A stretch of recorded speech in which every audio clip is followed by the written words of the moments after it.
Vamos a ver un segundito, ya ahí estamos grabando.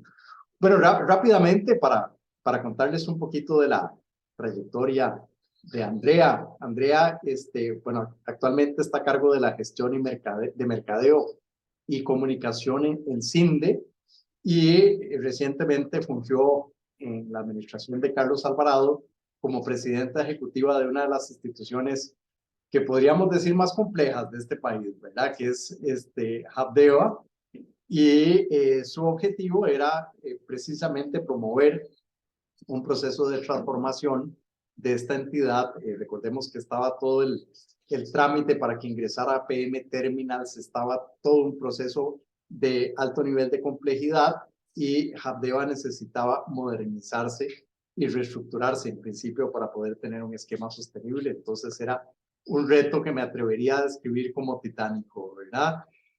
Anteriormente fue directora de comunicación de la Agencia de Promoción de Inversiones, donde tuvo oportunidad de liderar estrategias y campañas para promover a Costa Rica en el exterior. Y ha sido parte también del Comité Técnico de Essential Costa Rica, contribuyendo a generar el desarrollo de marca país y liderando su implementación a nivel internacional. Ha sido parte también del equipo responsable de CINDE anteriormente para promover estrategias para la competitividad local, el fomento del empleo y el desarrollo económico y social en ciudades específicas, como fue el caso del Caribe en Costa Rica. Y académicamente, bueno, Andrea tiene una maestría en comunicación y mercadeo de la Universidad Latina, una licenciatura en relaciones públicas de la Universidad de Costa Rica, donde también cursó la especialidad de periodismo, y adicionalmente ha completado cursos sobre la metodología ágil y project management de la Universidad de Cambridge.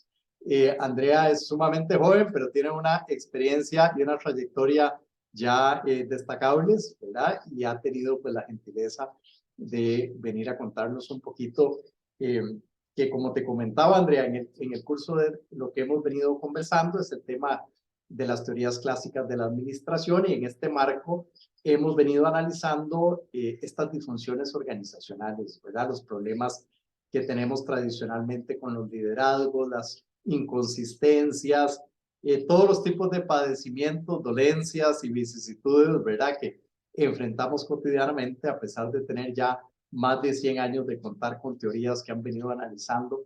Yo me atrevería a decir todos y cada uno de los problemas existentes, es decir, no tenemos nada nuevo, pero los problemas siguen siendo los mismos y no hemos logrado avanzar en las soluciones. Entonces, pues un poco la idea ha sido invitarte a compartir desde tu experiencia, principalmente en Habdeba, pero desde luego lo que nos quieras compartir de esta situación con CINDE también será más que bienvenido en relación con todos estos elementos y cómo has encontrado herramientas o posibilidades, ¿verdad?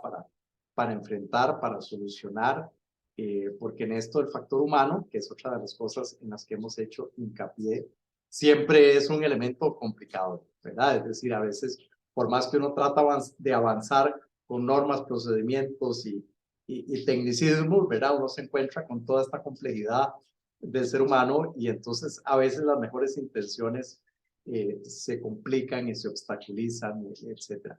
Pero bueno, no quiero robarte yo más bien el protagonismo de hoy porque vos sos la que tiene el espacio y queremos pues aprovechar cada minuto que nos puedas compartir. Así es que muchísimas gracias, de nuevo bienvenida. Ya tenemos ahí también habilitada la opción de compartir pantalla por si ocupas para compartirnos alguna presentación. De hecho, déjeme ver si no tengo error de capa para ver dónde puedo compartir, porque sí, les preparé una presentación. Confesarles, gente, que esta es la primera vez que hablo de Habdeba desde que salí de Habdeba.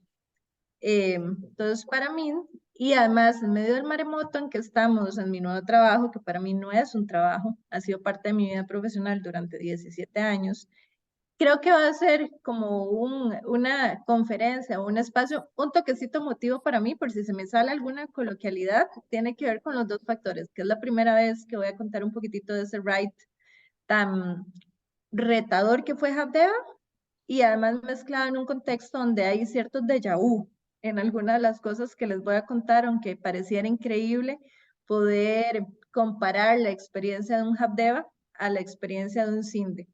Y tiene que ver también con la percepción de uno y otro, pero al final las dos son organizaciones que comparten los mismos elementos.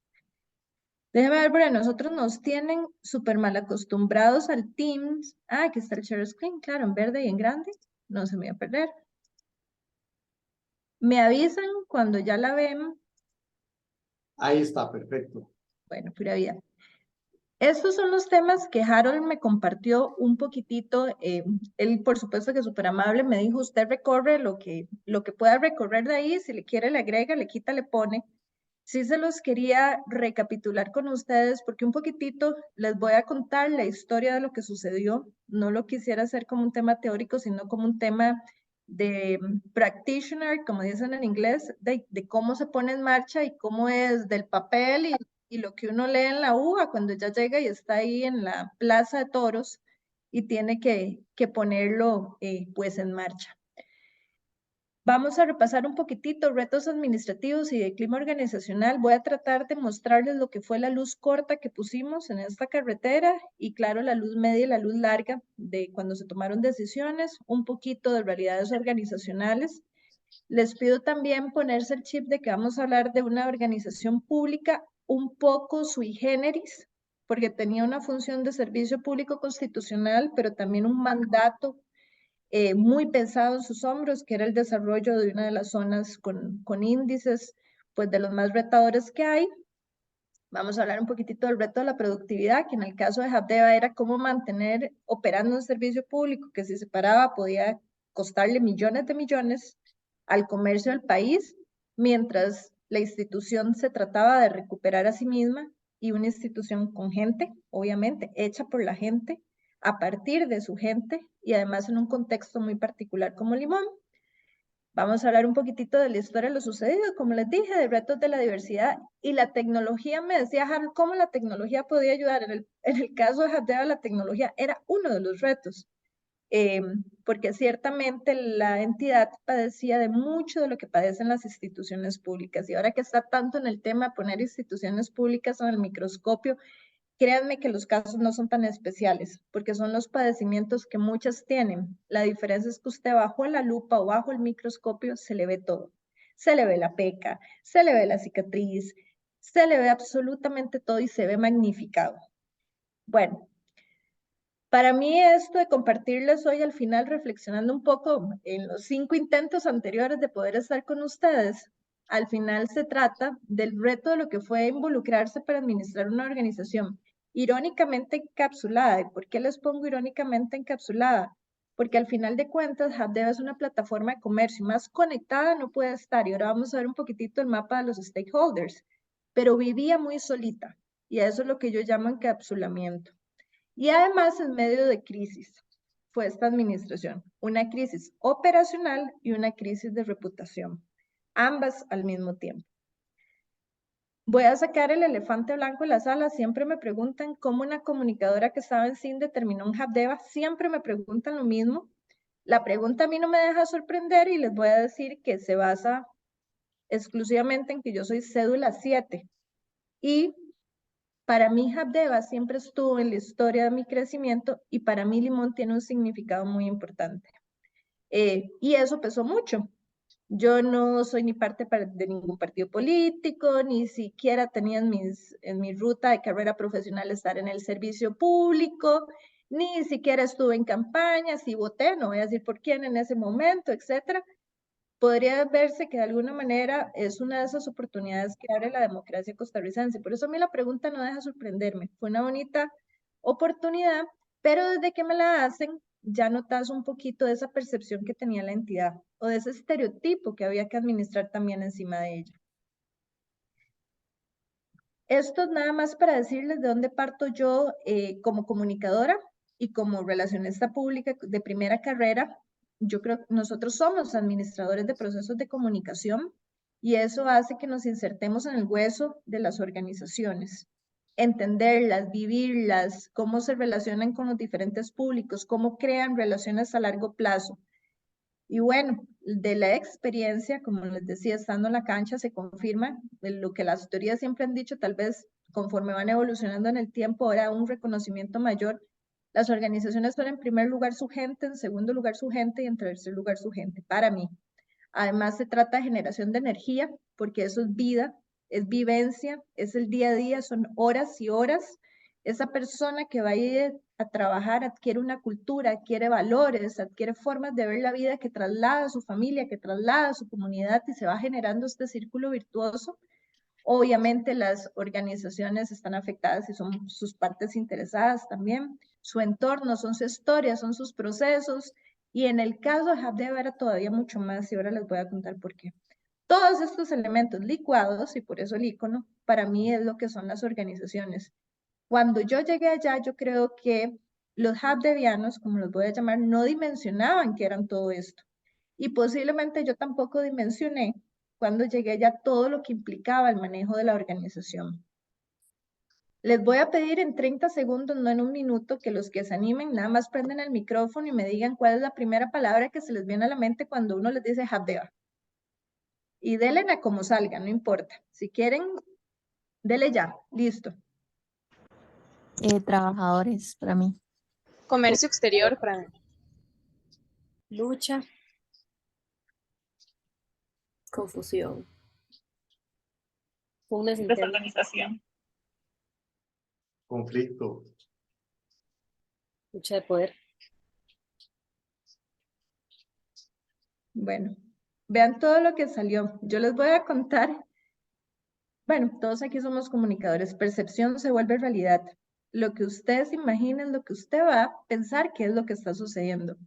Y en Habdeba yo encontré la Habdeba que muchos percibían o percibíamos con el pedacito de información que teníamos.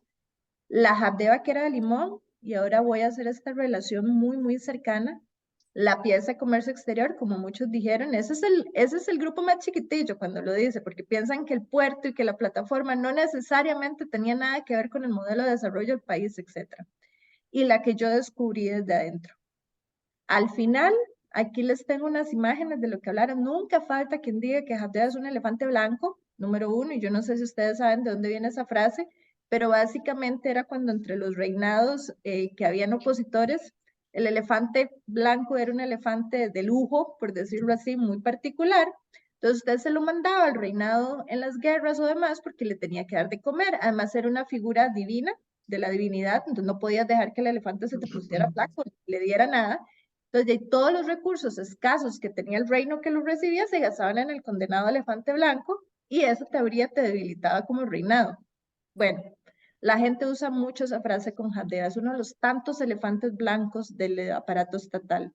Las otras imágenes son imágenes reales de los movimientos en su momento sociales que se hicieron a través de el grupo sindical que tenía Habdeba y otros grupos de Limón, pues las luchas que ellos en su momento consideraban, pues ameritaban este tipo de movimientos. Pero esto es lo que uno ve mucho, si ustedes ponen Habdeba sindicato en Google, las primeras imágenes que les van a salir de esto, de lo que está registrado en medios, y eso crea percepción.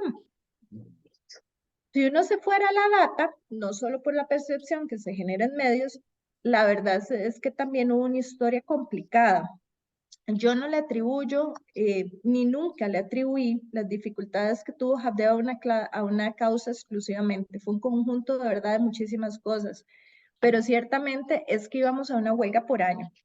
Y la gente cuando dimensionaba una huelga por año, estamos hablando de miles de millones de colones perdidos muy rápidamente por la plataforma de comercio exterior que era precisamente este puerto.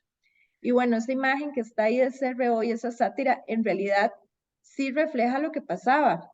Tenías un buque de contenedores, tenías además posiblemente un crucero que sí recibís, aunque haya huelga. Sale el turista y se encuentra un señor pues muy molesto con un rótulo afuera porque siente que uno de sus derechos es vulnerado. Y todo eso pasa en el mismo sitio. Estas imágenes que ven aquí también es Habdeba. Habdeba era lo que muchos llamaban, o todavía siguen llamando, el gobierno presente en Limón, que sustituye a todas las otras autoridades que no estaban. En inundaciones, en emergencias como las que ven en fotos reales en pantalla, la organización sacaba toda su maquinaria para evacuar gente, para arreglar calles, para lo que fue de ir a dejar víveres, etc. Esta es la Habdeba que reconoce Limón. Aquí tienen otras imágenes, por estar allá in situ, es la que se reúne con las comunidades en la iglesia más cercana, no importa si se requiere. Es la que tiene que ir a los canales de Tortuguero, porque las tierras alrededor de todos los canales son de Habdeba. Es la que abre caminos con las municipalidades, porque posiblemente son caminos cantonales y las munis no podían solitas. Esto también era Habdeba. Y esto estaba en la mente de otro público.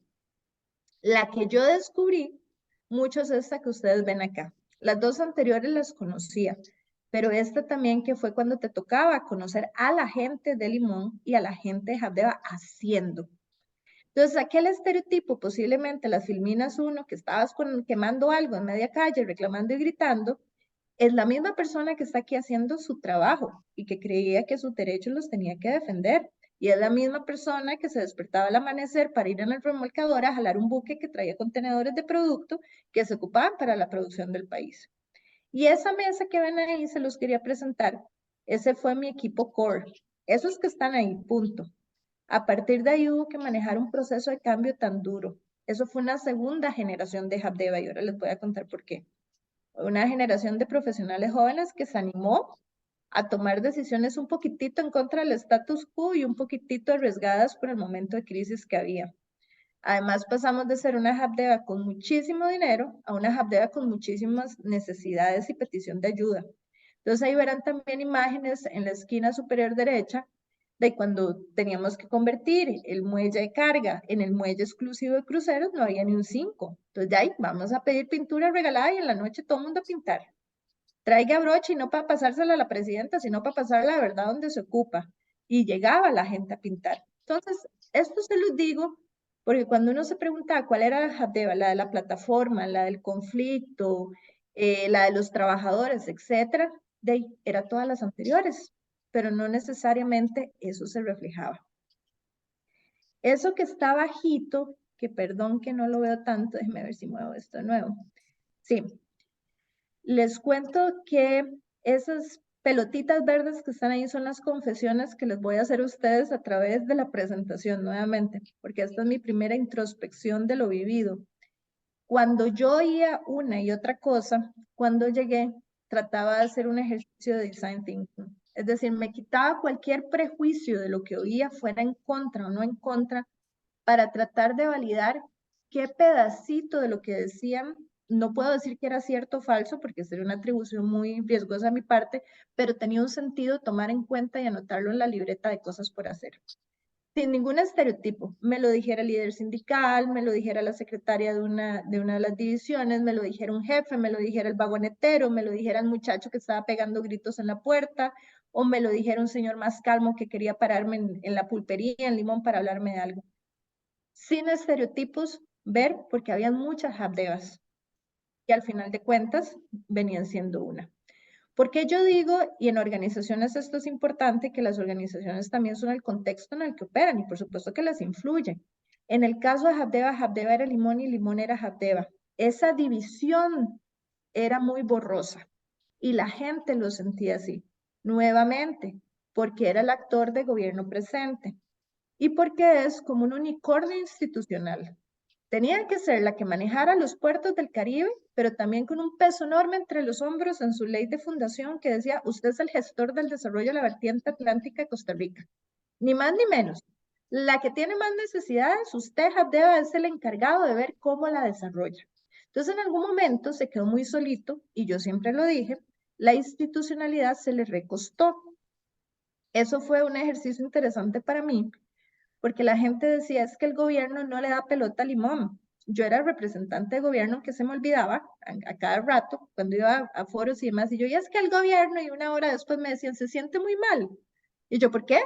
Es que acaban de regañarla durante una hora y a mí se me olvidaba que el regaño era para mí, pero todo bien. Tenían cierta razón, porque cuando empezamos a presentar proyectos, la respuesta institucional que recibíamos era sí, pero sos un expediente más. Sí, pero tenés que hacer fila. Sí, pero no hay premura. Entonces también empecé a entender que esa Habdeba realmente había sido el brazo negociador para Limón para poder acceder a la institucionalidad. Bueno, y algunas imágenes de acá, me gusta la imagen también en la superior derecha, Porque si vos estás en una casita en Limón, lo que vas a ver desde tu ventana es un crucero y un buque de carga traído por Habdeba. Y esto se volvía realidad todos los días. Cuando se pone una organización al microscopio, como les dije, o lo ponen a uno, se le ve de todo. Lo bonito, lo malo, todo más magnificado. Y en crisis, aún más. Esta fue una de las presentaciones que tuvimos que hacer en la Asamblea Legislativa y ante todos los stakeholders que les voy a contar para hacer el proceso de transformación organizacional. Y ahí ya van a poder empezar a escuchar tal vez frases, hints y elementos de lo que han visto en todo el curso. ¿Cuál era el contexto de Habdeba y el contexto de Costa Rica? Un país que había hecho lo que se llama el Plan Maestro Portuario, que es el plan de acción de cómo se iba a organizar toda la logística portuaria del área del Caribe, que al final se desordenó. Sí, decía que iba a haber una terminal de carga, sí, decía que Habdeba se iba a especializar en carga general, sí, decía que iba a venir una concesión, y eso es del 2008, no fue sorpresa.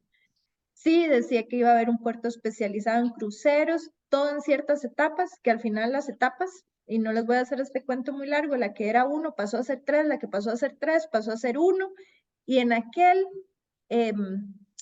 rediseño país sin planificación fue parte de que ocurriera lo que ocurrió, pero esta era la realidad con la que operaba Habdeba. Un plan que cambió por el país en el camino de orden y que por ende lo volvió frágil. Un ejemplo, etapa 1 era fortalecer Habdeba, abrir incluso otra parte para que recibiera más buques, equiparla totalmente y una vez que llegara al tope de capacidad, dar en concesión y abrir una nueva terminal para contenedores, que es el tipo de carga que más se está usando prepandemia. La pandemia vino a desordenar todo de nuevo. ¿Qué sucedió? Que eso implicaba en algún momento negociar la salida de algunos trabajadores. Se empezó a negociar, avanzó y al final fue rechazado en su momento por los dirigentes de los trabajadores. No estuvieron conformes con lo que el gobierno en aquel momento les ofreció el gobierno de turno. Entonces al final la decisión fue no fortalezcamos Habdeba, no la equipemos porque aquí hay una cierta resistencia, no va a haber forma, entonces mejor hagamos primero la terminal de contenedores. Una vez que esté la terminal de contenedores, pasamos todo y entonces no queda de otra, va a haber que reestructurar a como se pueda la organización. En realidad mucha gente piensa que lo que le pasó a Habdeba fue un accidente del destino, no, fue un desorden de algo que no se cumplió el plan y que de alguna forma se pudo haber previsto. Estos gráficos nada más les voy a decir, igual organizaciones funcionan en su contexto, cuando uno revisa el plan se da cuenta que el tipo de carga que le iba a quedar a Habdeba, una vez reorganizado todo era la de menor crecimiento a nivel mundial. Ojo, ahí hay un reto y la luz larga de nuevo, planificación a largo plazo. Esto era el negocio principal de la organización. 56 años, ahora tiene 61, funcionó bajo un modelo de visión que cambió. Yo siempre defendí que era una pieza esencial del plan maestro portuario. Podían hablar feísimo de Habdeba, pero tenía una razón de ser. Mucha gente hablaba feo, otras sí reconocía su valor. Enfrentaba un cambio, la decisión se enfrentaba en su momento y la transformación que buscaba y que nos tocó participar en ella, lo que trataría de hacer era mantener operando la institución, dando el servicio, pero fortaleciendo y mejorándola. Era un reto enorme. Gráficamente era como cambiarle la llanta a un carro en media autopista, literalmente. No podía salir perfecta, iba a salir raspada, era casi misión imposible, pero fue la decisión que se tomó, porque se la merecía Limón. Estas son algunas cifras para que ustedes sepan de qué estábamos hablando. Era una organización de casi 1,200 personas, con más de 1,000 estibadores empleados indirectamente. Era una fuente de trabajo para Limón importante, con más de 300 transportistas también encadenados, con un montón de proyectos claves de economía naranja para Limón, como tener una terminal de cruceros y marina, desarrollándose en medio de la crisis, con 132,000 hectáreas que administrar a la par de los canales de Tortuguero, con convenios con municipalidades, con caminos que llevar, en fin. Es una institución más allá de lo que todo el mundo piensa, Habdeba Puertos. Realmente era una institución con muchísima carga encima de responsabilidades. Y esto que supongo que ustedes ya han analizado la importancia en la operación de una organización de los stakeholders, como eran los de Habdeba, no eran poquitos. Si uno acomodara esto en una matriz de cuán cercano, cuántos de apoyo, cuántos de presión, cuánto es contrario a lo que teníamos, se ubicaban de un lado al otro y se movían dependiendo del momento. Y en públicos internos claves, un consejo de administración, que viene siendo como una junta directiva, la presidencia de la República, porque los presidentes ejecutivos, que somos parte de las juntas directivas, en este caso el Consejo de Habdeba, los presidentes ejecutivos en realidad el rol es ser la mano ejecutora del presidente de la República y el representante en las instituciones, así que era una institución autónoma, independiente, con un consejo que decía, pero con un representante de gobierno adentro, que era uno. El MOP, que es el Ministerio Rector, es decir, el que supervisa todo lo que es infraestructura portuaria, y por supuesto los colaboradores. Cuando se vino lo de Habdeba, ya muchachos, básicamente era 80% menos de presupuesto, menos de un mes, con el mismo nivel de gasto, misma estructura. Eso demandó inevitablemente medidas muy agresivas en hacer una reorganización administrativa, en buscar reducción de gastos y empezar aceleradamente a buscar también cómo se captaban más ingresos. Como les dije, se veía venir y pues bueno, uno tiene que aprender de las lecciones del pasado. Hubo 3 procesos de reorganización que se intentaron anteriormente y que ninguno pudo volar, por decirlo de alguna forma. Nunca hubo un acuerdo social que los habilitara. Reflexionando un poco, yo creo que la desconfianza siempre caló en todo el proceso y ahora les voy a contar un poquitito también. Esto no lo voy a repasar porque era parte de lo que daban los diagnósticos, que eso es importante. Por supuesto que en toda organización que se reestructura tiene que haber un diagnóstico. Habían muchos problemas.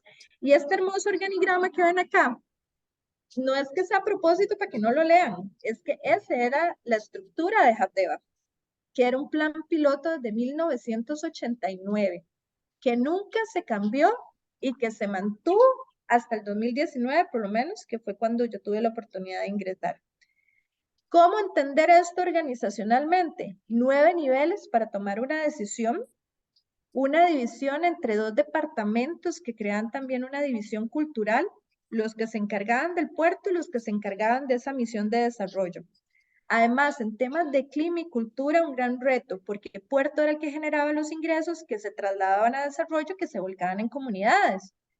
Pero entonces los de puerto sentían, yo soy el que genero los dineros, yo soy el core y usted usa mi dinero. Los del desarrollo sentían, no, un momento, es que el propósito de esta organización es el desarrollo de la región. Usted solo genera el dinero y yo voy y lo ejecuto. Entonces también había un sentido ahí organizacional, cultural, que en este organigrama, si uno lo dividiera, se entiende también por qué, porque no hay un trabajo necesariamente de colaboración entre los equipos.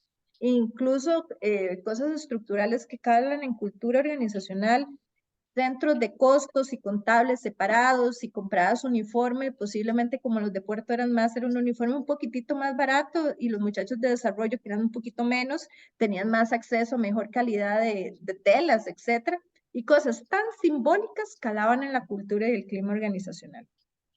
Nada más, muy rápido, era una organización que casi el 70% de su presupuesto, siendo una organización con equipo, con infraestructura, lo gastaba pues en su equipo, en su talento humano. Esto en organizaciones de servicio es muy normal, es como la media, pero en organizaciones productivas o con infraestructura y equipo no era tan adecuado.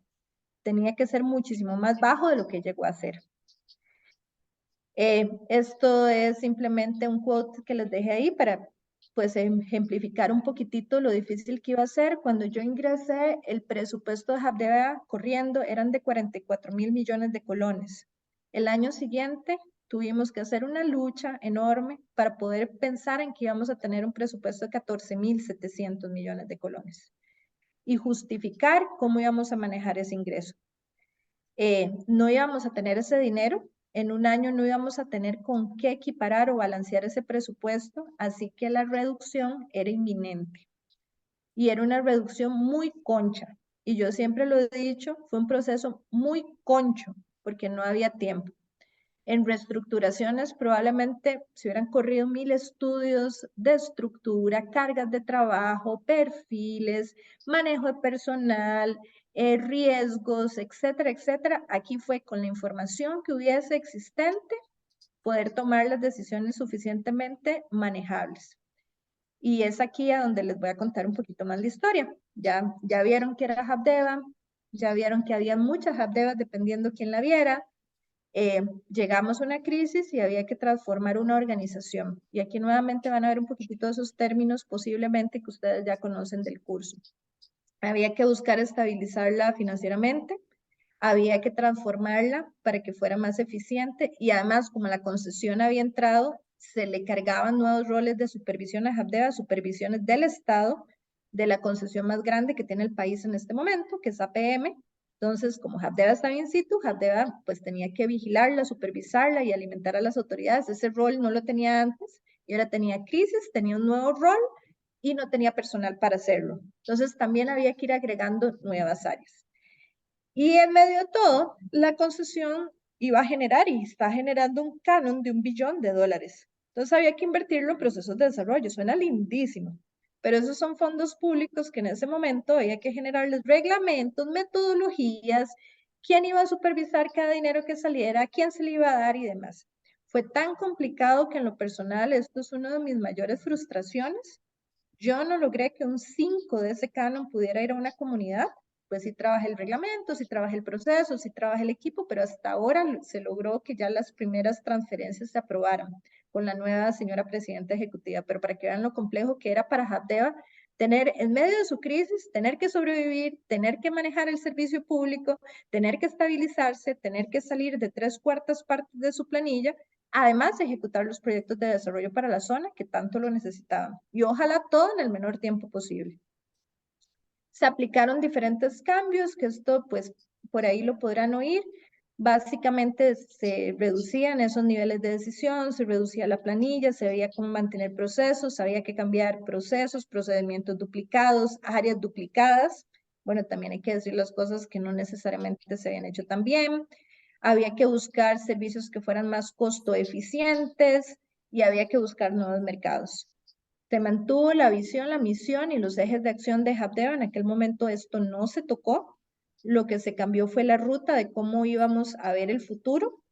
Sí, teníamos que supervisar, que es el punto 3. Voy a empezar de atrás para adelante. La nueva concesión, como les conté. Había que ser articulador de desarrollo, pero no el que diseñaba, pagaba y hacía, sino el que lograba generar una red, un ecosistema que generara impacto y sí, lo financiaba también con el canon.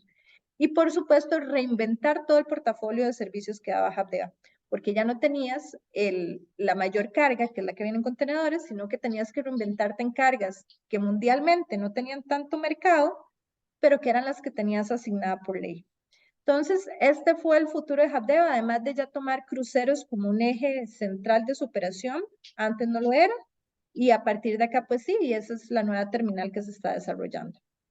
Esto es una matriz de decisión o un diagrama de decisión que se tomó para esa reestructuración, que básicamente es del corazoncito partido en 2 mitades, que era desarrollo y portuario, a qué se iba a renunciar, qué se iba a cambiar, qué se iba a adicionar y qué elementos claves no se podían olvidar en ese rediseño organizacional. Ahora, estamos hablando de una institución pública. Entonces, para hacer esta transformación había que pasar un proyecto de ley. No lo podías hacer tal cual. Entonces, en medio de la crisis, en medio que no tenías dinero, en medio que tenías que seguir operando, para poder hacer cualquier cambio tenías que ir a Asamblea Legislativa para diseñar una ley que pasase en tiempo récord y ya tuvieras una norma habilitante para poder hacer cambios. Y en este proceso, que es lo que yo llamo un proyecto complejo de cambio y además de impacto social, así por lo menos lo describe Cambridge en ciertas tipificaciones que tiene, había un elemento clave que para los comunicadores yo creo que no era poco natural, pero que había que hacerlo más explícito, que había que mantener informadísimos a los stakeholders, porque iba a haber mucho cambio en el camino y lo importante es que no hubiese pérdida de confianza. ¿Eso en qué se traduce? En transparencia. Si algo no salía como debía ser, tenías que informarlo. Si había que agarrar para la derecha y era para la izquierda, tenías que informarlo. Y además en una institución pública. Y con todos los stakeholders que estuvieran arriba, con los diputados, con las comunidades, con los empleados, con los medios de comunicación locales y nacionales, etcétera, etcétera. Perdón, creo que Andy quería intervenir. ¿Hay algo sobre lo que está ahorita comentando Sí. Andrea? Andy. Es una pregunta. Ay, disculpen que estoy un poquito enferma. ¿Puedes repetir cómo vos le dijiste proyecto de cambio, pero se me fue y lo estaba apuntando? Es lo que Cambridge tiene 3 tipografías o tipologías de proyectos complejos. Está el de ejecución, el de cambio y el social. Cada uno tiene pues sus tintes. El de ejecución son aquellos procesos o proyectos que son súper complejos de ejecutar, pero que ya hay algún antecedente. Entonces saben más o menos cuál es el proceso que llevan y cuáles son los riesgos. El de cambio es lo que se llaman muchas veces proyectos novel en inglés, que es que te los estás inventando, es eso que nunca se ha hecho. Entonces, posiblemente tenés montones de incertidumbre de camino, no podés hacer rutas críticas, pues tratás de, con la información que tenés, tomar decisiones, pero es muy complejo. Y están los proyectos que dependen de los stakeholders o los de cambio social, que donde el elemento más importante por la complejidad que tiene es no perder a la gente que esté a bordo y te esté llevando. Para mí, en retrospectiva, debe haber un convito de proceso de cambio y de impacto social. Entonces se ponía un poquito más complejo todavía. Bueno, Gracias. mucho gusto. Esta foto que ven aquí, este es el sindicato de Habdeba, es Sintra Hub. Y bueno, yo ahí estoy en el centro con una bufanda porque tenía gripe en ese entonces. Y está el ministro de Trabajo de aquel entonces, el viceministro de Hacienda, hoy ministro de Hacienda, don Nogui Acosta. El señor que está a la par mía era el viceministro del Ministerio Rector, del MOP, y todos los demás pues eran los señores del sindicato. A la par mía el secretario general, del otro lado la secretaria de conflictos, el secretario de prensa, el secretario social, el secretario laboral, y el señor grande que está atrás era el representante de los delegados. Los delegados son los grupos inyectados en la organización o con representación en la organización, que son los que alimentan al sindicato, son las bases. Negociamos durante una semana un acuerdo con la claridad en aquel momento de que estábamos en problemas, de que no teníamos dinero y teníamos una estructura de costos complicadas. Tuvimos una semana, negocie las condiciones para que saliera un proyecto de ley. Voy a decir que yo quedé súper feliz. Este fue el comunicado de prensa que en aquel momento salió. Eso fue el viernes 24 de mayo a las 7 de la noche en el Ministerio de Trabajo. Después todos los que vivíamos en Limón nos fuimos para Limón. Y yo quedé absolutamente feliz de pensar que hubo un diálogo social que permitía hacer esto de la forma más ordenada que se pudiese. Como eran ahí, resalté en amarillo cosas de las cuales yo estuve súper contenta y súper orgullosa. Y salió un borrador de proyecto de ley, pero parecía demasiado bueno para ser verdad. Yo era de las que realmente estaba muy feliz de que conversando hubiésemos podido llegar a mejores soluciones. Todavía creo que es posible hacerlo, que hablando se entiende la gente y que entendiéndose salen cosas mejores. También me dijeron en aquel momento cuando salió la comunicación de ya firmamos, ya llegamos a acuerdos, vamos juntitos a Asamblea Legislativa a presentar esto en pro de la gente. Me acuerdo que cuando iba saliendo el secretario del sindicato me preguntó, ¿el presidente de la República sabe todo esto que negociamos? Y mi respuesta fue sí. Yo le pregunté, ¿los trabajadores saben todo esto que negociamos? Y me dijo, sí, lo hemos venido informando. Entonces yo dije, qué dicha, se pudo. Pero no necesariamente. Esto es la foto de una semana después de que terminamos la negociación. Las bases del sindicato no aprobaron lo negociado en aquel momento. Este señor que ven aquí tan bravo es el mismo que está aquí atrás, un poco más tranquilo. ¿Qué sucedió? Que la información no la entendió tan bien la gente, que los canales no estuvieron tan bien en su momento cuando lo bajaron a delegados, no lo sé, pero las bases le dijeron al sindicato no estamos de acuerdo con lo que ya firmaste, con el acuerdo de gobierno. Complejo, porque ya no te podías echar para atrás y porque ya había un proyecto de ley en camino. Pero a partir de aquí el proceso se puso más complicado. Abajo además empezaron a salir otros voceros. El señor que ven abajo es como uno de los líderes más reconocidos del sindicato de Limón, que es don Ronaldo Blair, que incluso empezaron a salir comunicaciones de hay que luchar en la calle, esto es una injusticia, de que a los nuevos líderes sindicales les había quedado un poco grande la camiseta. Y yo realmente siempre defendí que esa negociación fue una negociación en muy buena lid, en qué teníamos que ver a posible y cómo proteger a la gente en un proceso tan concho inevitable.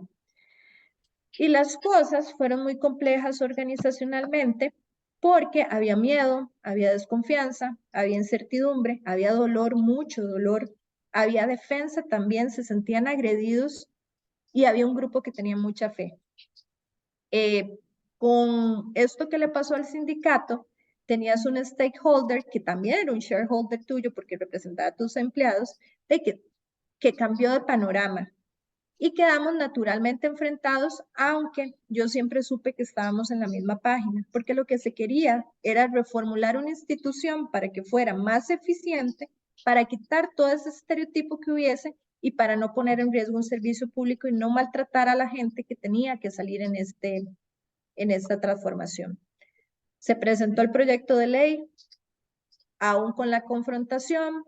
El proyecto tenía varios objetivos, como lo habíamos hablado, buscar cómo estabilizar financieramente, fortalecer, transformar y fortalecer y acompañar a la población en transición. Esto fue una filmina a la Contraloría General de la República en medio de aquella discusión que básicamente nos decía, esto está complejo, hace rato se debió haber hecho, nos agarró tarde, pero trata de hacerlo lo mejor posible, tiene que ser una JABDEA moderna, ajustada a sus roles actuales. La Contraloría nunca dijo ciérrenla, que eso es una pregunta que siempre me hacen, ¿por qué no se cerró? Y ahora podemos hablar de si una institución pública se puede cerrar y cómo. Que fuese sostenible, que siguiera rindiendo el servicio público, pero que había que reestructurar y dimensionar. Aquí hay un ejemplo, algo muy importante, por eso les dije, las organizaciones son la gente y son la gente en tercer lugar.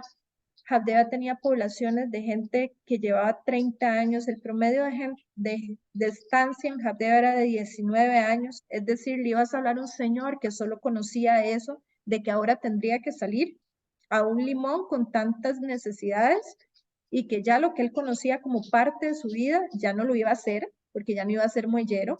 Entonces había que tener una empatía y siempre cuestionarse si lo estábamos haciendo bien porque estabas hablando de gente. Niveles educativos muy bajos, el 53% gente que solo tenía primaria y ya después sí en grupos de jefaturas pues ibas escalando, pero ciertamente esto lo que te habla es de una población vulnerable en su mayoría que había que atender y el proyecto lo trató de hacer. Aquí otros datos, por ejemplo, de edades, de cuánto estaban allá, pero en general una población grande, con solo experiencia en esto, con mucho tiempo de estar ahí, y como yo les decía, para ellos era su vida, no era su trabajo, era su vida. Así que había que hacer una reorganización con el mayor cuidado posible, pero en tiempo récord, sin plata y con todas las dificultades que hay alrededor, además, desafortunadamente, ya con una confrontación de posiciones por lo que nos ocurrió y que les conté anteriormente. Después de esto, ¿se pudo? Bueno, la máxima fue pequeños pasos pero continuos, tratar de nunca detener el proceso. Y los cambios en el sector público sí son súper retadores, pero sin duda son necesarios, pero hay que hacerlo con empatía y con responsabilidad. Eso por lo menos desde mi óptica. Básicamente, esta historia arrancó en marzo del 2019, para octubre tuvimos la ley, después de muchísimas explicaciones públicas, de escuchar las diferentes JABDEAs que tenía cada uno de los públicos. Yo me acuerdo más de una entrevista, si daba la entrevista en Limón, las opciones que ofreció el gobierno no son suficientes para nuestra población. Cogía un carrito y cruzaba el Braulio Carrillo y en la entrevista posiblemente en Luruca me decían, es que es una alcahuetería, las condiciones que le dieron a la población de JABDEA son más de lo que se les tenía que dar. Entonces también tenías esta dicotomía de fuerzas en las que nuevamente en un ejercicio de design thinking usted tenía que tomar la posición que usted con la información que tuviese considerara correcta. Empezamos a avanzar de noviembre a enero, avanzamos en un 40% de la reducción de planilla, muy duro, pero en el mayor orden. Obviamente se imaginarán que salgan 300 personas en un solo momento de una organización, ya un montón de trámites administrativos, y posiblemente vos estabas un día haciéndolo con 5 personas y el otro día estabas solito con otro compañero porque 3 ya se habían ido. Entonces teníamos que ir midiendo cómo no se cayera la operación. Obviamente aquí hay un impacto psicológico y emocional muy fuerte. Hubo gente que se fue muy contenta a descansar a la casa. Hubo otra que con el dinero que le dio dijo, ahora voy a poderme hacer un departamentito, lo alquilo y listo. Y hubo gente que se fue muy molesta y pensó que era muy injusto. Entonces también tenías diferentes públicos. Y cuando estábamos a un año menos de un año, como a 6 meses de haber empezado, nos cayó un embargo en las cuentas operativas de una disputa con el sindicato de un pleito de 10 años atrás. Pero bueno, el juzgado resolvió 10 años después y nos embargó el dinero que teníamos para poderle pagar a la gente sus prestaciones conforme iban saliendo. Eso atrasó todo el proceso, año y medio de disputa legal, hasta que pudimos pues recobrar el movimiento y avanzamos un poquito. Estos son algunos ejemplos de lo que se hizo. Obviamente la comunicación con públicos era súper importante, colaboradores, y no fue suficiente. Yo hace unos días estaba revisando un oficio que le respondía a la Defensoría de los Habitantes, que decía, infórmeme de todo lo que van haciendo, y eran hojas y hojas de comunicados, de audio, porque tenía gente que no leía, entonces tenías que explicarle lo mismo que mandabas en los oficios y demás, tenías que hacer cápsulas informativas para la gente, porque el deber era que todo el mundo estuviera informado, y aún así yo digo que no fue suficiente, ni creo que haya comunicación suficiente en un proceso así. Esto es para que se den una idea de las alternativas. La gente se podía ir prejubilada con salarios de más o se podía trasladar a otras instituciones con mayor facilidad, digamos, el proceso que no fuera tan tedioso. La gente escogió una y otra, y si alguien no escogía y al final todavía seguía el proceso de reestructuración, tocaba despedirlo. Y sí, tuvimos que despedir a gente sin ninguna de estas tres opciones. Esta fue la nueva estructura y es la nueva estructura de Habdeba. Después de aquella que vieron súper compleja, esta fue la que se trabajó. Básicamente son solo 3 niveles de decisión, mucho más lean, mucho más focalizada, una optimización de recursos, procesos, y todo esto sin tecnología. Los sistemas de Habdeba, a la pregunta que me había hecho Harold, eran de 1990. Por ejemplo, el sistema de recursos humanos. Ya nadie lo usaba en el país, pero no lo querían cambiar y encontraron una sucursal de un banco en Opala o no me acuerdo en dónde, que incluso estaba vendiendo las piezas que le quedaban de donde almacenaban la información, y Habdeba dijo, yo las compro. Entonces era un sistema único en el país porque estaba desfasado y nunca se cambió. Y en medio de una crisis empezamos a ver cómo lo cambiábamos para poder tener control de la información, etcétera. Y no había forma porque costaba 200 millones de colones. Nosotros tuvimos como 6 momentos en que no teníamos con qué pagar la planilla a la semana, a 1,000 personas. Menos íbamos a tener para hacer actualización de tecnología. Entonces, en nuestro caso, la tecnología más bien fue un reto enorme, más que un habilitador. Hubiera sido maravilloso que lo fuese, pero en el caso de esta organización no lo fue. Ya como para ir terminando, algunas cosas de las que hicimos en el programa de reorganización, sí, se redujo la planilla. Mucha gente pensó que la transformación de Habdeba era solo eso, sacar gente y sacar gente y sacar gente. Pues por supuesto que no, había todo un engranaje detrás de especialización de muelles, de mejora de ingresos, de revisión de procesos, de manuales. En la institucionalidad pública a veces usted siente que va remando como en dulce de leche. Usted le da y le da y le da y son pequeños pasitos, pero había que seguirle dando. Esta fue la Habdeba que quedó por lo menos en proceso. No se terminó la reestructuración. Cuando ya salí quedó como en un 70% y lo ha continuado por la administración actual. De las plazas que ven, bueno, se hizo una Habdeba muchísimo más chiquitita. Eso significó la salida de mucha gente, de 700 y resto de personas. Estos son datos actualizados a enero. Hubo otros grupos que salieron después. Esta gráfica, muchachos, aunque seamos comunicadores, nuevamente somos administradores. Si ven, en el 2018 ya había una brecha entre ingresos y gastos de la institución.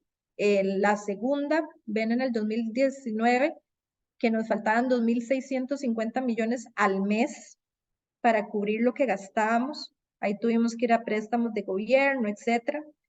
En el 2020 la brecha era de gastos de 1.950 millones al mes y una producción de 775. Y en enero del 2022, poquitito antes de que yo saliese, la brecha se redujo a 640 millones. Es decir, la brecha se redujo en 4.1 veces, pero todavía seguía siendo una brecha. Es decir, por eso todo el mundo señala que la institución sigue en rojo. Pero administrativamente sí ves cómo se iba cerrando eso y que en algún momento se tiene que encontrar el punto de equilibrio. ¿Cómo se hizo eso? Obviamente se redujeron remuneraciones, se redujo tiempo extraordinario, se aumentaron un poquito los ingresos en un 6%, Y esto es una carga que antes Habdeba no le daba mucha pelota porque estaba saturada de contenedores y bueno, hubo que ir a buscarlos, eso es importante. Se hablaba de usuarios cautivos en Habdeba porque era el único puerto en su momento del Caribe. Después tuvimos que cambiar la mentalidad organizacional a que eran clientes. Y es muy diferente pensar en un usuario cautivo que en un cliente. Son historias totalmente distintas y la gente que se quedó en Habdeba con la camiseta puesta lo entendió y empezó a trabajar en ello.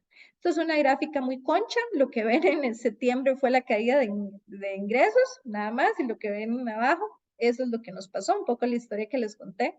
Aquí se ve un poco más ouch por año, desde el 2016, vean los ingresos que tenía Habdeba en aquel momento, 46.000 millones de colones, y bueno, la caída que tuvimos en el 2019 de 17.000, en el 2020 9.000. ¿Por qué cayó de nuevo? Bueno, porque nos quedaban ciertos buques, la TCM o APM falló un par de ocasiones en operación, entonces nosotros tuvimos que atender buques y eso nos generó un poquito más de plata, pero ya para 2020, septiembre, cuando se asentó el polvo, ya sabíamos realmente de qué tamaño era la cartera. Y aunque no se nota, ya en el 2021 ves que hay como 500 millones más ya repuntando un poquitito. Esos 500 millones para nosotros eran oro, porque para la gente que estaba trabajando con muy pocos recursos, pero con la camiseta puesta, eso le daba esperanza de que verdad sí había cómo repuntar. Esto es un poquito temas contables, aún con todos esos problemas, bueno, Habdeba es una entidad del Estado que vale casi 250.000 millones de colones en activos, entre infraestructura y demás, por eso es que también se tomó la decisión de protegerla. Algunas cosas que pasaron en el proceso, que se mejoró y demás, y sobre todo la terminal de cruceros y marina, que es un proyecto que ya pronto que Habdeba está desarrollando. Esto es para mostrarles que en medio de la crisis se rediseñaron todas las operaciones de los puertos, se usaba más el equipo, por eso nos daba más platita, entonces también esa segunda generación de profesionales que heredaron la operación cuando los señores se fueron prejubilados, empezaron a hacer cambios y cambios operativos muy buenos que empezaban a verse. Y esta es de las imágenes que nos daba más esperanza. ¿Se acuerdan que al principio veíamos gente con brochitas pintando algunos adoquines? Esta fue una remodelación que le hicimos al puerto para que recibiera cruceros, para que Costa Rica cumpliese con todo después del COVID, con la crisis, con el peso, recuperándose. Si Habdeba fallaba, no volvían los cruceros y logramos cumplir con todos los estándares internacionales. Principales aprendizajes desde la óptica de las organizaciones, si me permití por lo menos aquí plantearlos. Los procesos y los procedimientos son mucho más fáciles, y Harold lo decía al inicio, que cambiar la cultura organizacional. En el sector público, las instituciones son parte de la historia del ser costarricense, no son solo empresas. Habdeba no era solo un puerto que había que mejorar, era Limón, y se entendía como parte de la idiosincrasia de Limón. Hay que hacer un balance entre la crítica y la mejora. Si usted agarra una institución y solo dice que no sirve, pero no actúa en cómo mejorarla, eso tampoco aporta al Estado. El poder de hacer poquito a poco, pero continuo, el no detenerse y siempre, siempre, siempre la gente. Y yo lo he repetido. Los aprendizajes desde el corazón de una comunicadora administrando. Nosotros tenemos una visión híbrida y valiosa que permite que uno maneje todo esto al mismo tiempo y porque entendemos el hueso de las organizaciones. En gestión de proyectos de cambios sociales, nuestra preparación es muy clave, es muy valiosa. Para mí las organizaciones siempre serán energía, son vida y son propósito. Aprendí en lo personal que siempre hay un cómo para un qué, nada más hay que definirlo y que la comunicación nunca sobrará. Entre más te puedas comunicar con la gente y con todo el mundo es parte del éxito de lo que puedas hacer. Y lo último, ese 8 que está ahí era de mis confesiones. Una de las preguntas que me hacen es si ya sabiendo lo duro que estaba, volvería a aceptar. Y mi respuesta sigue siendo sí. Por todo lo que aprendí, por lo que pienso se pudo hacer, se pudo haber hecho mucho mejor, por supuesto, quedó muchísimo pendiente, pero creo que cada vez más la gente se tiene que involucrar. Y si está feo, hay que involucrarse el doble. Y eso era de mi parte.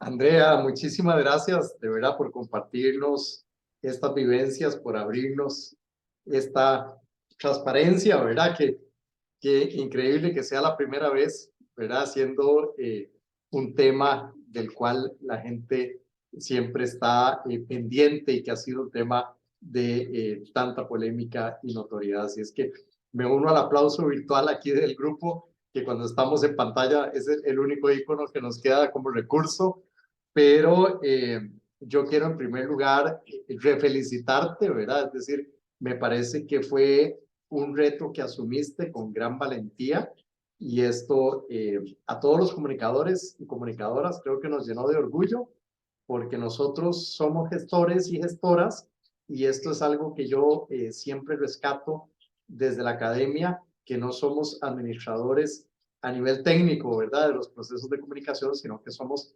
gestores y tenemos un concepto a nivel estratégico que nos permite asumir este tipo de roles en las organizaciones. No siempre es fácil, porque a veces cuando uno tiene que, voy a usar un término que tal vez suene un poquito peyorativo, pero tiene un poco esa intención, cuando uno tiene que lidiar con jerarcas a veces en las instituciones y tratar de romper esquemas y moldes y cosas, es difícil. En tu caso, vos eras una jerarca, pero lidiando también con jerarquías políticas que a pesar de que tenías la visión y todas las características para desarrollar las cosas con el mayor y promisorio de los éxitos, te enfrentabas también a este tema cultural, político y de alguna manera contextual.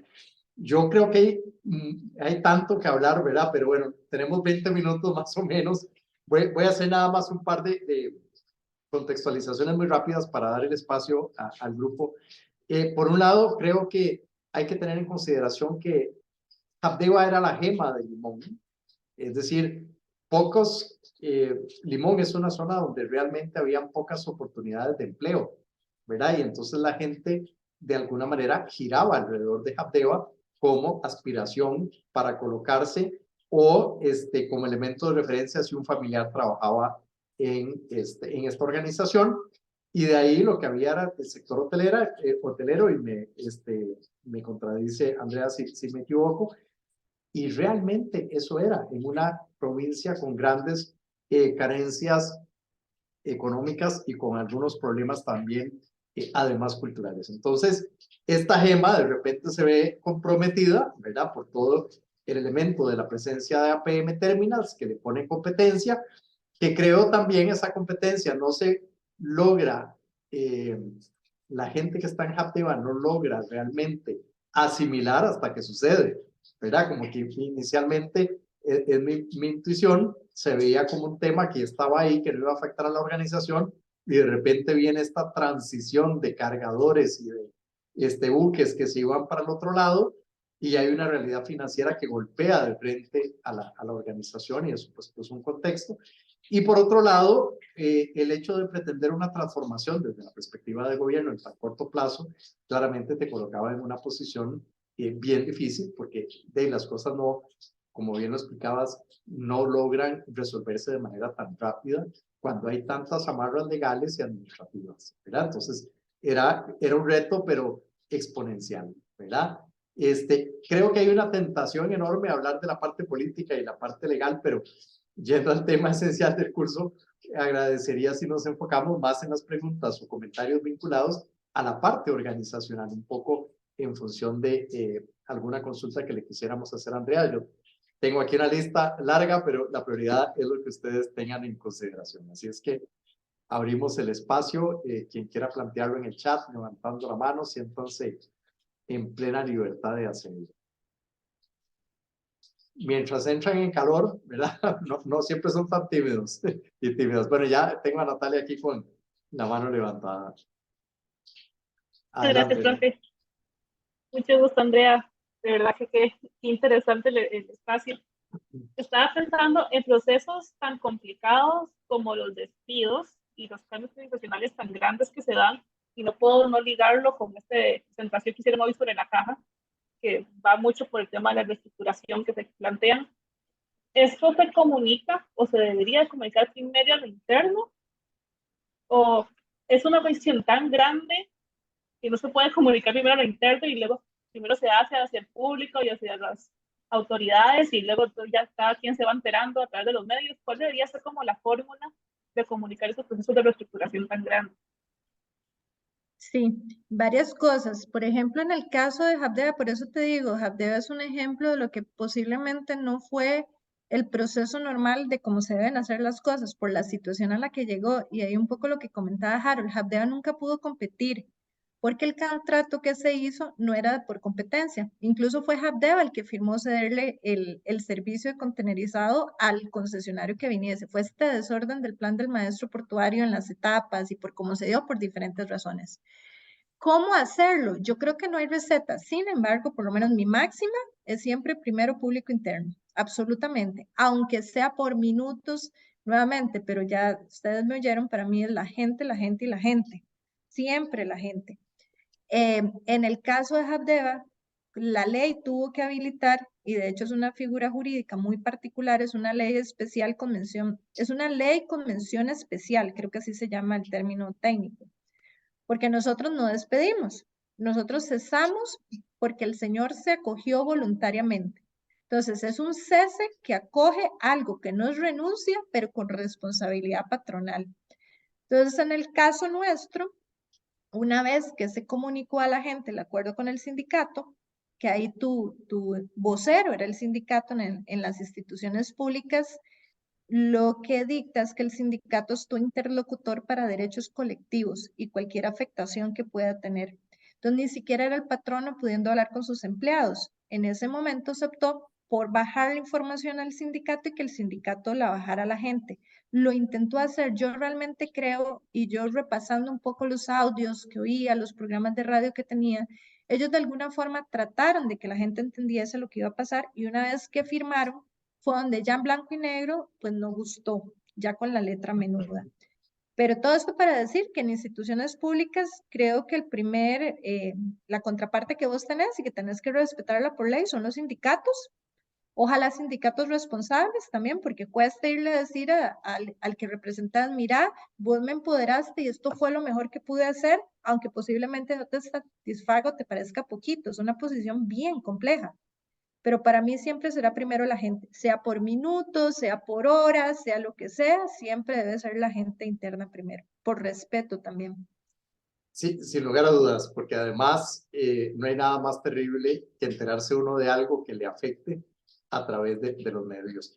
Y creo que aquí es importante rescatar, yo participé en el programa, a ver, no participé, me colé en el programa de reforma del Estado cuando se planteó la administración Figueres Olsen, porque era un desastre, ¿verdad? Y entonces yo traté desde el Servicio Civil en aquel momento de corregir un poco algunas cosas y de atajar desde la institucionalidad algunos atropellos, pero también aprendimos mucho del proceso. Y aquí, vamos a ver, haciendo referencia a lo que menciona Andrea, hay dos cosas importantes. Estos procesos son complejos. Entonces no es fácil decirle a la gente, este es el ABC, ¿verdad? Porque hay temas que son gruesos, que no son fáciles, y además hay contingencias, ¿verdad? Entonces de repente hay cosas nuevas y hay afectaciones o efectos rebotes, ¿verdad? Entonces no es tan fácil decirle a la gente, este es blanco y este es negro. Un elemento importante es la comunicación, y aquí, digamos, parte de lo que se hizo en esa estrategia y tratando de hacer esta comparación en lo que también Andrea nos pueda aclarar en esta línea, trabajar con los líderes, que no necesariamente son las jefaturas, ¿verdad? Con las personas líderes en las diferentes estructuras, es fundamental para poder lograr que exista una interlocución y que la gente también se sienta participada. Porque si no, existe el tema de yo voy en contra de eso porque a mí no me tomaron en cuenta.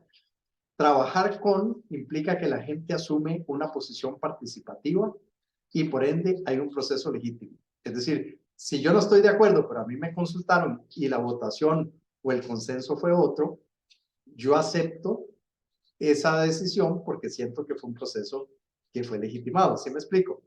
Entonces, por ese lado, esta parte de la comunicación y lograr algunos consensos internos es fundamental. Y por otro lado, cuando uno tiene el reto de reducir planilla, ¿verdad?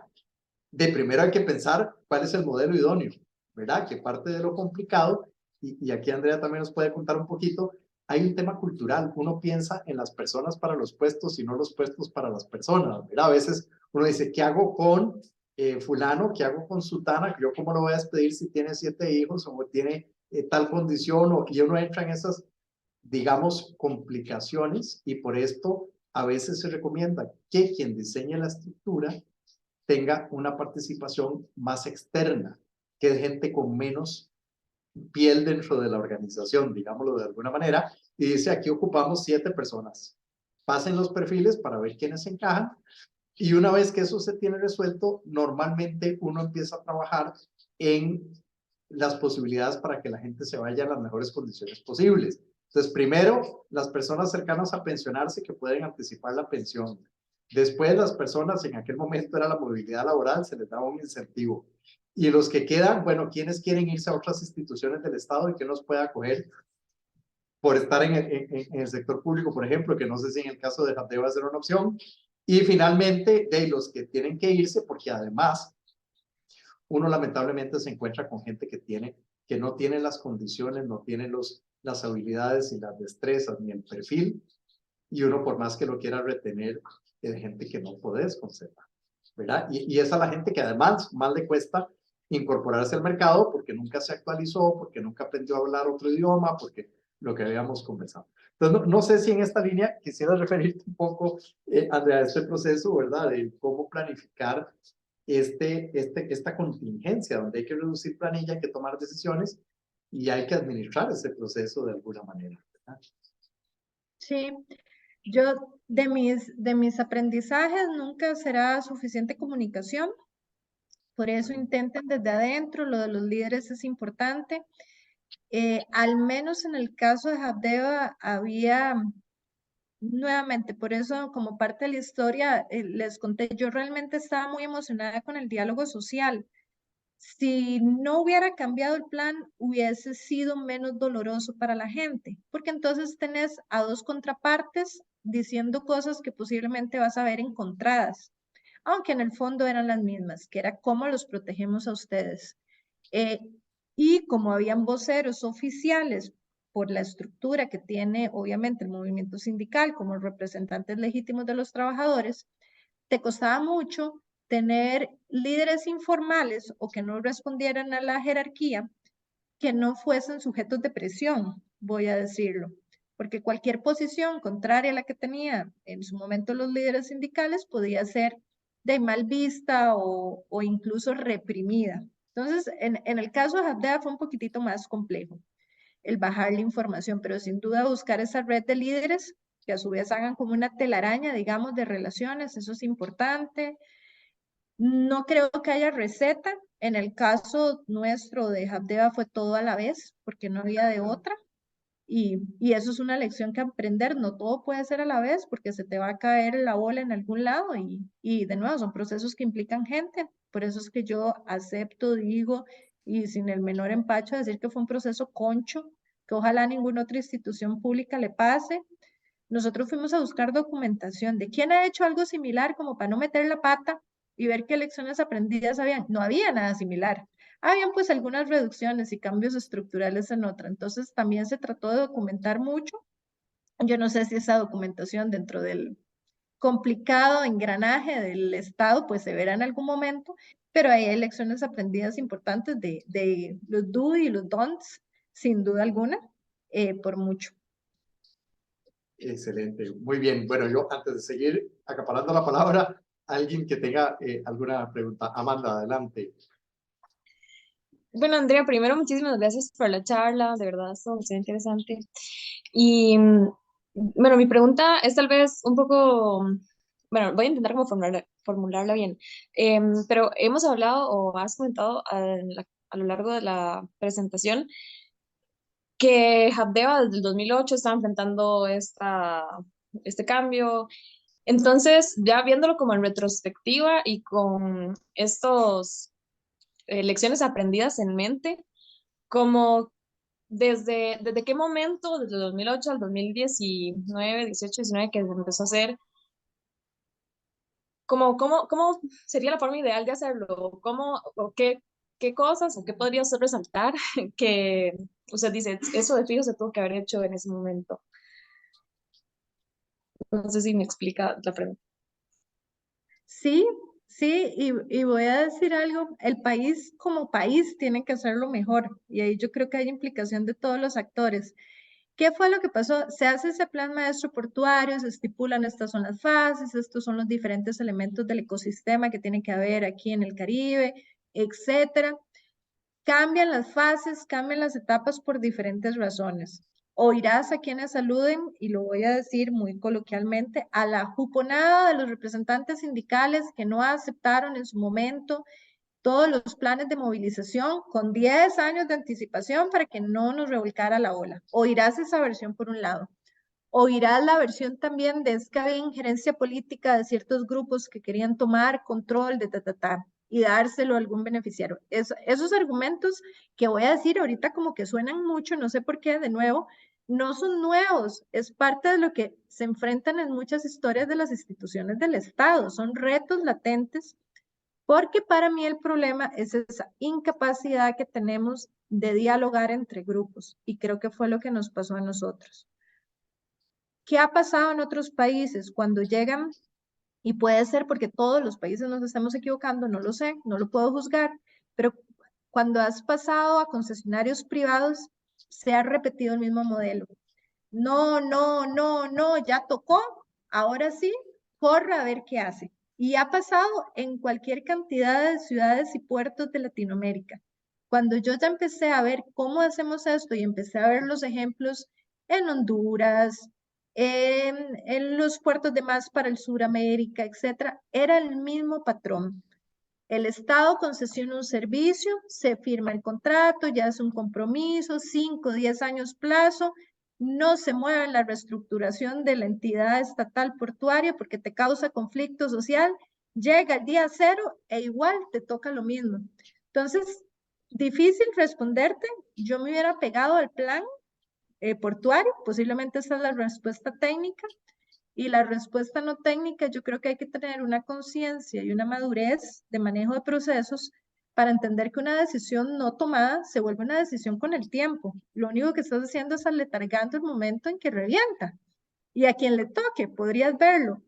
Pero al final de cuentas, yo creo que pueden ser momentos muy complejos, pero que el caso de Javdar es un perfecto ejemplo. Yo hubiera querido no tener un año, 2 o 3 para sacar a 900 personas de su trabajo y hubiera esperado mejor que en los 5 años anteriores hubieran salido 100 y atender a esas 100, otras 150 otro año y poder atenderlas hasta más personalizadamente.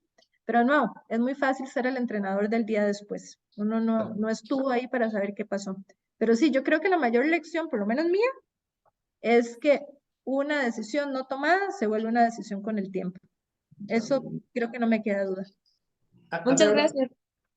una pregunta un poco personal, pero bueno, vos me decís si la pasamos o no.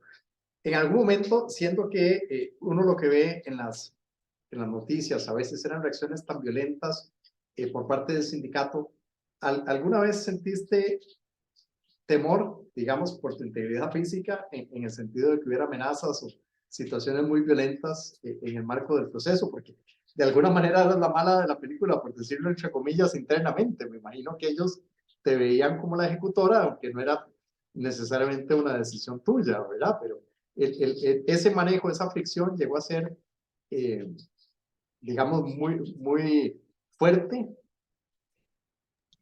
Bueno, a ver, contando vida personal, mi plan cuando acepté el trabajo, que fue también, fue un aterrizaje como una avioneta panza en un maizal, literal, porque yo llego a reemplazar a un presidente destituido.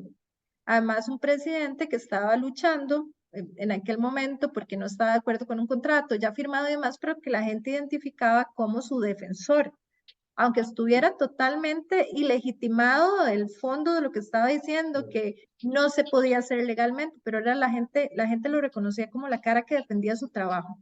Entonces lo destituyen y llego yo. Además yo, ¿verdad? Que era como un poco disruptivo el asunto, voy a decirlo y yo no me estereotipo, pero el estereotipo pesó mujer, joven, voy a decir, de Limón, pero que no la reconocían tanto de Limón, más bien me decían Chepeña, porque me quedé a vivir en San José, porque después de estudiar aquí fue donde conseguí trabajo, y que aparte venía y decía, de no muchachos, aquí hay que hacer un cambio muy brusco. Entonces, todo eso, Harold, para decirles mi plan original, que era mudarme con toda mi familia y pasar todos los chunches allá y volver a Limón, de donde me gradué en el colegio, que yo recordaba con tanto cariño, se volvió, no, mejor solo vayas usted porque hay que cuidarle a usted. Yo estuve con guardaespaldas de todo el tiempo que estuve, mucho tiempo. Y ahora lo digo como, y suena como raro, pero vieran qué extraño que es vivir con alguien que no conoces, alguien que su trabajo es ver que no te cosqueen, por decirlo menos, pero también por mi preparación y por mi forma de ser, yo quería hablar con la gente. Entonces, era un manejo entre esto de que es que le están gritando y le están haciendo una conchada, sí, pero es que el señor en medio de sus gritos me está exponiendo una preocupación y es mi colaborador. Yo tengo la obligación de escucharlo y ver qué es lo que está pasando. Puede ser que él me dé visibilidad de algo que estén sufriendo otros que no me están diciendo. Entonces, todo esto para decirte que suena como un ride surreal, lo fue, pero yo nunca sentí miedo en un momento de que me pasase algo real. Lo que hice fue desentenderme, enfocarme en lo que tenía que hacer, dejar a los equipos de seguridad que hicieran lo que tenían que hacer y también recibí mucha gente que me da mucho cariño y que me dio mucho apoyo y gente interna que dijo, no, esto sabemos que nos iba a pasar desde antes, debemos hacerlo antes, cuente conmigo, aquí la cosa es salvar esto, es que no haya problemas, es decir las cosas como son. Entonces al final se balanceó, pero ciertamente como experiencia profesional también fue, voy a decir, me hizo crecer mucho como persona y crear una resiliencia extrema, por decirlo de alguna manera. Retadorcísimo, por supuesto, por supuesto. Es realmente loable, ¿verdad? La forma de nuevo y la valentía que tuviste. Nos quedan espacios para dos preguntas. No sé si alguien las quiere aprovechar y si no, yo saco aquí de la batería. Yo ¿Alguien más más? bien tengo una pregunta, a Sí, ver, adelante, adelante. si se vale preguntar. Por supuesto. Después de haber contado esto y con las herramientas que tienen, y lo quiero preguntar así, a veces los comunicadores cuando estamos estudiando, lo que nos logramos imaginar son aquellos espacios como muy naturales de dónde verse desarrollándose como profesional. Mi pregunta es si alguno ha pensado estar en la función pública. Y además ustedes son de una generación que me interesa mucho escuchar también por el contexto en el que estamos. ¿Cómo están viendo las cosas y si se involucrarían precisamente desde el conocimiento de un comunicador a aportar en organizaciones? A este nivel o de esta manera. ¿Quién se anima a contar un poco?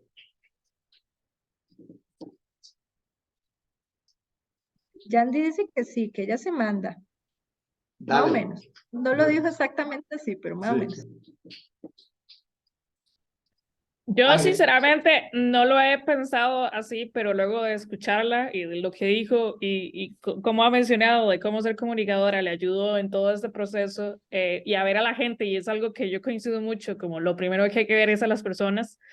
Me doy cuenta que sí tenemos habilidades y herramientas que pueden apoyar mucho en ese proceso y que ahora me abren como una puerta a pensar, tal vez puedo considerar involucrarme en este tipo de procesos. Antes de darle la palabra a Ángela y Amanda con la que vamos a cerrar, de hecho en gobierno abierto, la OCDE dijo el proceso de gobierno abierto tiene que estar en los ministerios de comunicación porque son los que tienen las habilidades y destrezas para sacar la faena.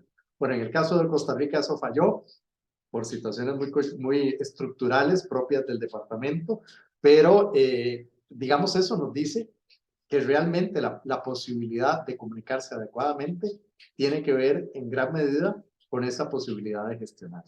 Vamos con Ángela y cerramos con Amanda.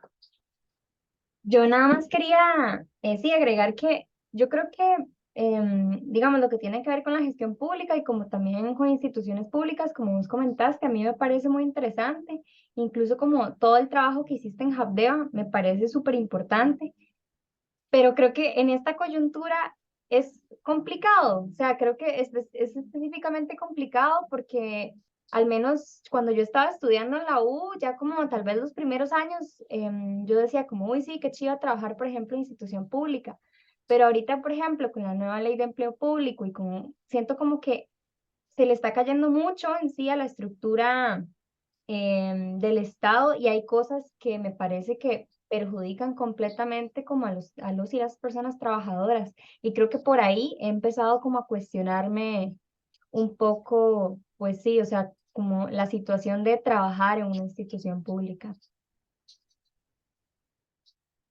Muy bien, Amanda. Sí, bueno, me parece una lástima que creo que no están como algunas de las compañeras de comunicación social que están en este momento en política en la asamblea trabajando, porque siento que podrían comentar algo. Ah, bueno, está Cami, no sé si la estoy echando al agua, pero también, bueno, yo sí lo he pensado como mucho trabajar en instituciones públicas. Y como decía otra compañera ahí en los comentarios, he ido también como capacitándome con diplomado en gobernabilidad, ahora es una pasantía en UNOPS, y mis prácticas en comunicación fueron también en instituciones públicas, con el Ministerio de Salud y con el Ministerio de Cultura y Juventud. Y sí, es un reto, es totalmente un reto. Y la pregunta que le hice, se la hice también porque me llama mucho la atención, porque también en las capacitaciones que he tenido me he dado cuenta que en Costa Rica es muy difícil la planificación y sobre todo la planificación a largo plazo y en la estrategia, que es justamente lo que estamos haciendo acá en la licenciatura. Cuesta mucho también incorporar la parte como de la evaluación o que eso sí se contemple, sobre todo en el gobierno, que hay muchas cosas de gastos y presupuestos que tienen que ver ahí, de dónde viene la plata, es en todo, pero sí es algo que me interesa y que me parece que es muy importante que se empiece a ocurrir, sobre todo, bueno, en relación a lo internacional y a cómo se están moviendo, por ejemplo, los, no sé, los ODS y otras políticas internacionales que son extremadamente necesarias, como el cambio climático, la crisis climática que pasa porque pasa. Entonces sí, me parece muy interesante. Muchísimas gracias por charlar.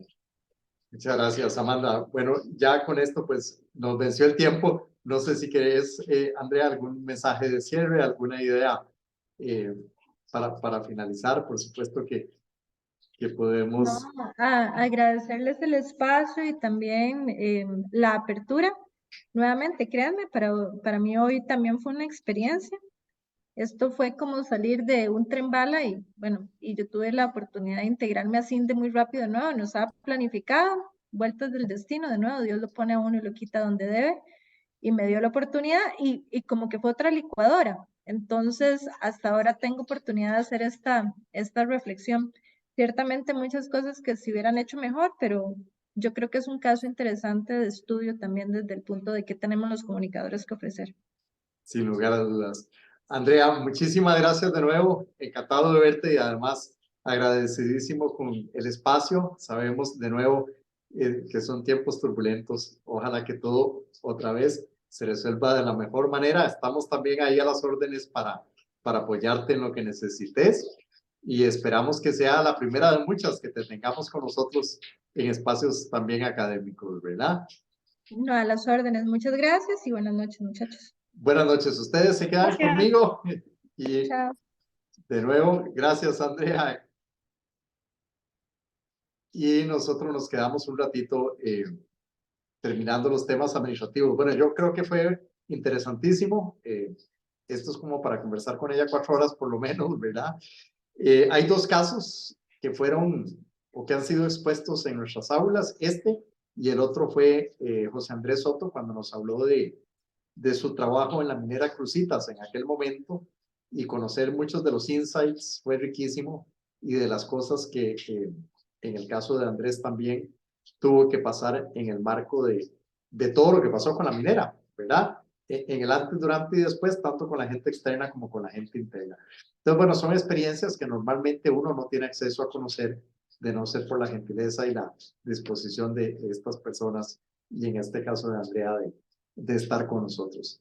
No sé si tienen alguna duda o pregunta en relación con la actividad antes de pasar a terminar los temas administrativos, que Amanda tenía una consulta.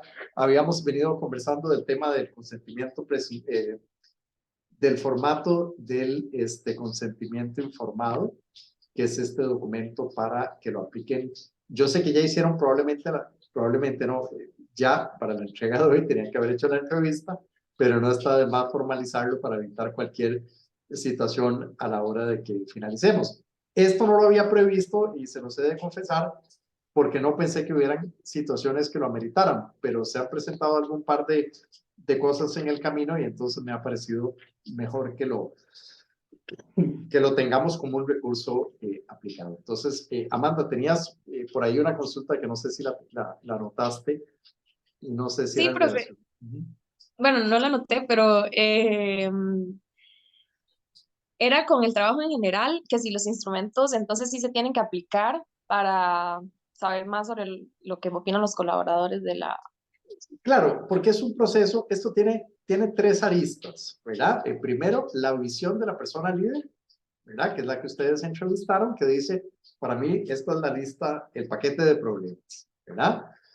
Pero ya una vez que nosotros decidimos, ok, de esos validemos y tratemos de enfocarnos en estos 3 o 4, vamos con el equipo colaborador y ahí la idea es ver esa contraparte para ver qué nos dice la gente, porque puede que la gente diga, ah, sí, sí, pero un momento, este problema tiene que ver con esto otro, para nosotros hay algo que no se ha mencionado y que es fundamental, que es tal cosa, y ahí podemos volver a hacer un rechequeo, ¿verdad?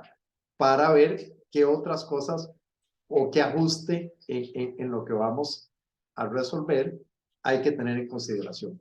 Cuando ya eso se desarrolla y ustedes plantean las soluciones con base en las herramientas, se hace una validación con la jefatura y se le dice, mire, esta es la propuesta y esto es lo que sugerimos. La jefatura claramente podrá darles alguna realimentación, no se trata de hacer cambios, simplemente de tener la realimentación y ustedes presentan el proyecto y cuentan cómo les fue en ese proceso. ¿De acuerdo? Entonces, esa es la idea, ese es el objetivo. ¿Ok? ¿Alguna pregunta? Recuerden que quedó el instrumento en el chat del WhatsApp. Marian, adelante. Hola, profe. Buenas ¿Cómo noches. estás? ¿Qué tal? Bien, gracias. Profe, tengo una consulta. Con esto que dice bueno, una vez que hablamos con la jefatura, ¿verdad? En nuestro caso, mi grupo ya lo realizamos, esa entrevista a la parte de la jefatura, pero salió como parte de la entrevista que hace poco se hizo una tesis justamente de clima organizacional. Entonces ese documento está y nos lo pasaron, ¿verdad? O sea, nos lo prestaron, por así decirlo, para poderlo revisar. Entonces, ese documento me parece muy valioso, obviamente, ¿verdad? Porque ya se hizo todo un estudio y ya, pues, podemos ver un poco con lo que nos dijo la jefatura y lo del estudio. Hará falta, igualmente, como acercarnos más a otras personas, no sé, para validar algo, o si vemos que con el trabajo, o sea, si queda alguna duda, obviamente sí, pero si vemos que con el trabajo la mayoría de cosas las podemos como analizar en ese caso. Retomamos de nuevo. Es importante la validación con el equipo, María, que es lo que explicaba ahorita. Este estudio de clima es interesante, pero puede que no solo sean temas de clima, puede tener que ver con temas operacionales o de otra índole. Entonces, no nos quedamos ahí, sino que con lo de la entrevista y el estudio, podemos hacer una lista prioritaria, ¿ok? Pero luego tenemos que hablar con el equipo para ver qué otras cosas hay, porque puede haber circunstancias nuevas, otros temas que se consideren más relevantes, puede haber claramente disgustos con la persona que ejerce el rol de liderazgo y que la persona líder no lo conoce, ¿me explico? Entonces, ahí vamos a tener ese balance, hacemos la propuesta final y luego validamos las herramientas con la persona líder, digamos. ¿Ok? Perfecto. Esa es la idea. Muy bien. Gracias. Bueno, estando claras y claros al respecto, cualquier duda, cualquier situación que surja la podemos ver por correo. Les recuerdo que hoy hay una sesión a las 7 de la noche, por si se quieren conectar en 2 minutos, sobre el tema de inteligencia artificial, promesas y retos, que les había pasado por el chat de WhatsApp. Y de hoy en 8 nos queda, nada más para revisar aquí un segundito, ya finalmente logramos balancear el cronograma, ya logramos nivelarnos. La siguiente clase, que es la que está prevista para la semana siguiente, que es el 21 de junio, es el panel temático internacional, ¿verdad? Entonces vamos a estar, la idea es que nos conectemos de igual manera a las 5:20, vamos a tener a 4 panelistas que nos van a hablar, son de diferentes países de la región, sobre retos y perspectivas en las organizaciones. Déjenme revisar rápidamente. Tenemos la segunda entrega para hoy. Del panel, al igual que hoy, tienen que incorporar esa información en la bitácora y esa bitácora la tienen que entregar el 28 de junio, ¿ok? Para que lo tengamos en cuenta. Y nos quedaría después del 28 de junio, que vamos a tener una clase práctica sobre el tema de participación ciudadana, ya cerraríamos con los proyectos que se exponen el 5 y el 12 de julio, ¿ok? Y con eso cerramos. Nos queda pendiente hacer la votación, se las voy a poner en el chat de nuevo por si acaso, sé que lo hemos hablado en algunas otras ocasiones, sobre si hacemos las exposiciones de los proyectos finales de manera presencial o si lo mantenemos virtual. A mí me parece que sería lindo podernos conocer en persona, ¿verdad? Quienes no les tengan la oportunidad de conocerlos, otros y a otras, pues claramente que sí hemos tenido buena trayectoria en cursos, pero lo someto a consideración. Se supone que el compromiso era tener 4 clases presenciales. Nosotros hemos tenido ahí, por diferentes circunstancias de los arreglos en la zona de Cartago, etcétera, más flexibilidad, pero lo voy a dejar a consideración de ustedes. Les pongo la votación en el chat y nos vemos de hoy en 8 si no hay más consultas. Dicho esto, nos vamos quienes quieran sumarse al chat de inteligencia artificial. Que la pasen muy bien y muchas gracias por la puntual asistencia y por la atención que le brindaron a la expositora el día de hoy.